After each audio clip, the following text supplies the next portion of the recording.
ఎలా థ్యాంక్స్ చెప్పాలో అర్థం కావట్లేదు. థ్యాంక్ యూ బంగారు తల్లి.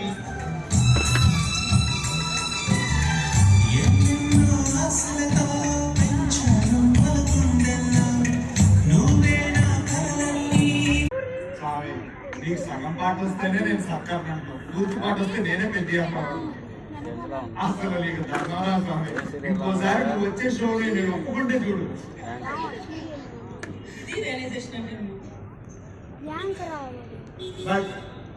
నిజంగా ఫాదర్స్ అనేవాడు వాళ్ళ పిల్లలు పెద్ద అయ్యి ప్రయోజకులై మనకి పేరు తీసుకొస్తారని చాలా మంది ఇంతకు ముందు అలా కలగనేవాళ్ళు పేరెంట్స్.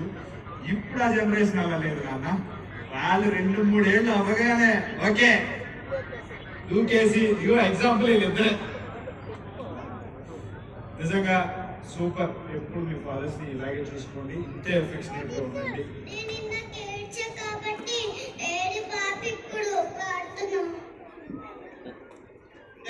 ఎందుకు ఏడ్చిందని, ఎందుకు ఏడ్చగలిగిందని అందరూ తెలియదు. ఎందుకు ఏడ్చామనుకుంటున్నారు?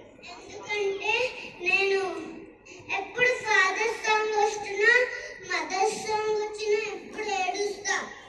ఎందుకు నాన్న? ఏడిపోతుంది కాబట్టి. నిన్ను అడగలేదు, నిన్ను చంపేస్తాను రే, నిన్ను అడగలేదు. ఆపు. నేను అయ్యారా నిన్ను? నేను అయ్యారా?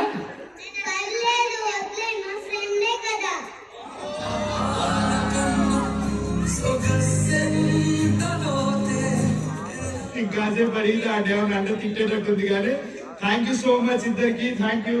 అండ్ వాళ్ళు కూడా పాడారు కదా, వాళ్ళు కూడా పలకరిద్దాం కొంచెం.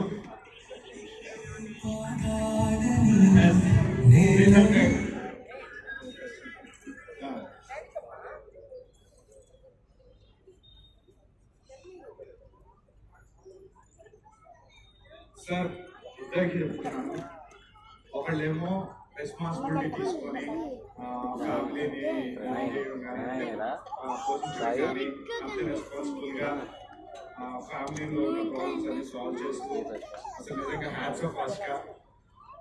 ఒక లాంగ్వేజ్ బ్యారియర్ కూడా దాటుకొని వచ్చి ఇక్కడ నువ్వు ఇంత సక్సెస్ఫుల్ చేసి ఫ్యామిలీలో మీ పేరెంట్స్ పేరు నిలబెట్టారు. అండ్ ఇంకొక పక్క మా తెలుగు అమ్మాయి విజయవాడ. అండ్ ఇది నేను ఎప్పుడు చెప్పలేదు సార్ ఎక్కడ. మీరు సత్యాకి ఫ్రీడమ్ ఇచ్చారు. నాకు తెలిసి మిమ్మల్ని ఎప్పుడు సెట్లో చూడలేదు నేను ఎప్పుడు కూడా. ఆ ఫ్రీడమ్ ఇచ్చిన నిజంగా నేను మనస్ఫూర్తిగా చెప్తున్నాను. సత్య ఎప్పుడు ఆ ఫ్రీడమ్ స్పాయిల్ చేసుకోలేదు. ఎప్పుడున్నా ఎవరి దగ్గర ఉన్న మొహం మీద మాట్లాడుతూ ఏది అనిపిస్తే అది చెప్తూ